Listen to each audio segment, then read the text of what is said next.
পাকিস্তানৰ সন্ত্ৰাসবাদীৰ বিৰুদ্ধে সফলতাৰে যুঁজ দিয়া ভাৰতীয় সৈনিকক সন্মান প্ৰদৰ্শন কৰাৰ লগতে দেশৰ সংকটৰ সময়ত ৰাষ্ট্ৰীয় পতাকাৰ তলত দেশৰ সকলো নাগৰিকে ঐক্যবদ্ধ হ'ব পাৰে এই বাৰ্তা ৰাইজৰ মাজলৈ প্ৰেৰণ কৰাৰ উদ্দেশ্যে হোজাই নাগৰিক সমাজৰ উদ্যোগত আজি হোজাই চহৰৰ মাজমজিয়াত থকা বিবেকানন্দ ক্ৰীড়াংগনৰ পৰা চহৰখনৰ মূল পথত তিৰংগা যাত্ৰা উলিওৱা হয়। এই তিৰংগা যাত্ৰা চহৰখনৰ মূল পথেৰে আগুৱাই চহৰখন পৰিভ্ৰমণ কৰি আকৌ বিবেকানন্দ ক্ৰীড়াংগনত উপস্থিত হৈ সমাপ্ত হয়। এই তিৰংগা যাত্ৰাত অংশগ্ৰহণ কৰে কাজিৰঙা সমষ্টিৰ সাংসদ কামাখ্যা প্ৰসাদ তাছা, হোজাই সমষ্টিৰ বিধায়ক ৰামকৃষ্ণ কোচৰ উপৰিও জিলাখনৰ নাগৰিক সমাজৰ কৰ্মকৰ্তা।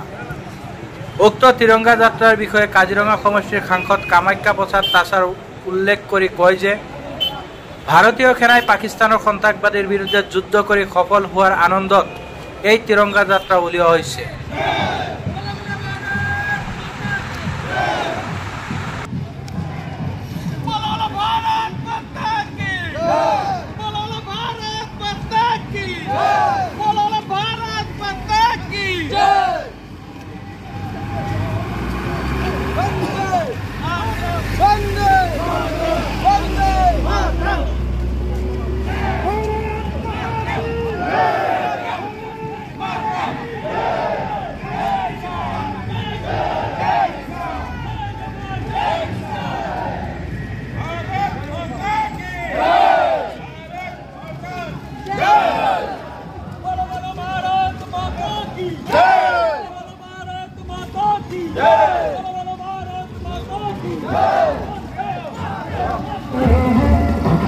आती है वो पूछे जाती है कि घर कब आओगे, कि घर कब आओगे, लिखो कब आओगे, कि तुम बिन ये सुना सुना है।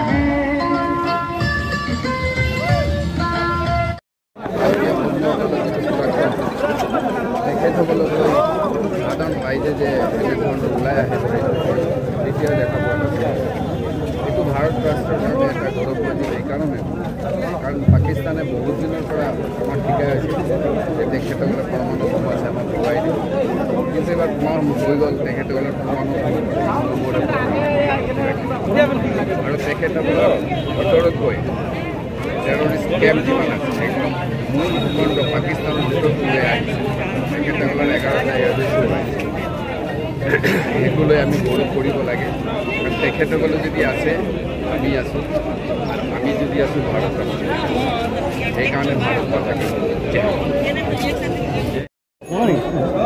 মাতৃভক্তি যিমান হ'ব পাৰে মানুহৰ তিৰংগা যাত্ৰাই প্ৰমাণ কৰে। সমগ্ৰ ভাৰতবৰ্ষৰ ৰাইজ একত্ৰিত হৈ আছে, জনসাধাৰণ একত্ৰিত হৈছে। প্ৰধানমন্ত্ৰী নৰেন্দ্ৰ মোদী ডাঙৰীয়াই যি যুগান্তকাৰী ভূমিকা ল'লে আপোনালোকে নিজে দেখিছে। তেখেতৰ শক্তিশালী ভূমিকাৰ কাৰণে পাকিস্তানৰ নিচিনা সন্ত্ৰাসবাদী কষ্টপ্ৰদতা ৰাজ্য দেশখনেও আজি তাৰিখত ঘৰ মানিবৰ কাৰণে বাধ্য হ'ল। সৈন্য বাহিনীসকলৰ বীৰত্ব আপোনালোকে দেখিলে আৰু দেশৰ অখণ্ডতা ৰক্ষা কৰিবৰ কাৰণে জনসাধাৰণ যে সংকল্পবদ্ধ তাৰ কথা প্ৰমাণ কৰিছে তিৰংগা যাত্ৰা।